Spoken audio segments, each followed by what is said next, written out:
Hi guys, welcome all for cute chef சமையல். இன்றைக்கி நம்ம கடப்பா கார சட்னி தாங்க செய்ய போகிறோம். அதுக்கு நான் 2 தக்காளியை கட் பண்ணி வச்சுருக்கேன், 2 பெரிய வெங்காயத்தை கட் பண்ணி வச்சுருக்கேன். பெரிய பூண்டுனா 4 பல் சேருங்க. நான் குட்டி குட்டியாக இருக்கனால 8 பல் பூண்டு சேர்த்துருக்கேன். வரமிளகா 4, காஷ்மீரிக் மிளகாத்தூள் 4 சேர்த்துக்கோங்க. அதுக்கப்புறம் ஒரு நெல்லிக்காய் சைஸ் புளி, தேவையான அளவு உப்பு சேர்த்துக்கோங்க. இந்த வெங்காயம், வத்தல், உப்பு, புளி, வெள்ளைப்பூடு இதை மட்டும் போட்டு குறையாக அரைச்சிக்கோங்க. இப்போ நம்ம புளி, பூண்டு, எடுத்து வச்சுருக்க வத்தல், தேவையான அளவு உப்பை மட்டும் குறைன்னு அரைச்சி எடுத்துக்கிடுவோம். இங்கே பாருங்கள், நல்லா குறைன்னு அரைச்சாச்சு. இப்போ அதோட நம்ம கட் பண்ணி வச்சுருக்க பெரிய வெங்காயத்தை உள்ள சேர்த்துப்போம். இதையும் ஒரு பேஸ்ட் மாதிரி கிரைண்ட் பண்ணி எடுத்துக்கிறோம், அரைச்சி எடுத்துக்கிடுவோம். பாருங்கள், ஆனியனை போட்டு அரைச்சாச்சு. காஷ்மீரிக் மிளகாத்தூள் இல்லாதனால ரெட் கலர் நமக்கு வரல. ஸோ நான் இதில் காஷ்மீரிக் மிளகாத்தூள் பொடி என்கிட்ட இருக்குது, அதனால் அதை நான் கொஞ்சம் சேர்த்துக்கிறேன். நான் இதை ஒரு பவுலுக்கு மாற்றிக்கிறேன். பாருங்கள், பவுலுக்கு மாற்றிட்டேன். இப்போ இதில் கொஞ்சம் ஒரு 1/2 ஸ்பூன் காஷ்மீரிக் மிளகாத்தூள் பொடி சேர்த்துக்கிறேன்.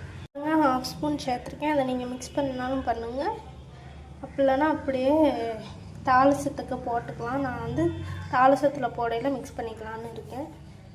இப்போது அதே மிக்ஸி ஜாரில் கட் பண்ண தக்காளியை சேர்த்து அதை ஒரு ஃபைன் பேஸ்ட்டாக அரைச்சிக்கலாம். இப்போ தக்காளியை பேஸ்ட்டாக அரைச்சாச்சு. இப்போ நம்ம தாளிசம் பண்ணலாம். நீங்கள் பேன் இருந்தால் பேன் எடுத்துக்கோங்க. நான் வடைச்சட்டி தாங்க எடுத்திருக்கேன். அடுப்பை சிம்மில் வச்சு கொஞ்சம் காய விட்டுட்டு 2 ஸ்பூன் நல்லெண்ணெய் சேர்த்துக்கோங்க.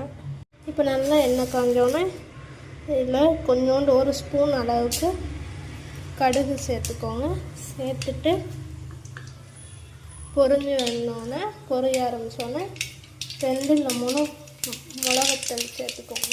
நீங்கள் காஷ்மீரி வத்தல்னாலும் சேர்த்துக்கலாம். இந்த மாதிரி ஆனோன்னா ஒரு குத்து கருவேப்பிலை உள்ள சேர்த்துக்கோங்க.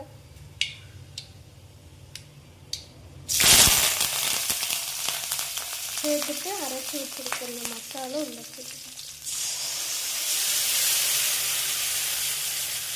சேர்த்துட்டு நல்லா மிக்ஸ் பண்ணி விட்டுக்கோங்க. கொஞ்சம் நல்லா ஆனோன்னா அரைச்சி வச்ச தக்காளிக்கையும் உள்ள சேர்த்துக்கணும்.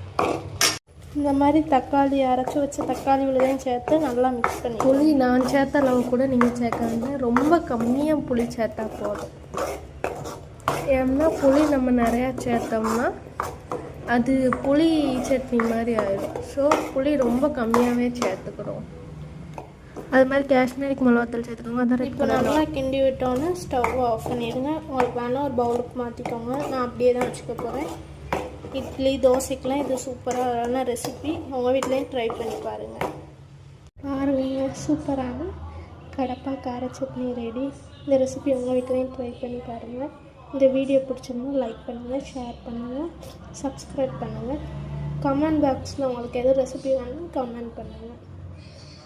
தேங்க்ஸ் ஃபார் வாட்சிங் த வீடியோ.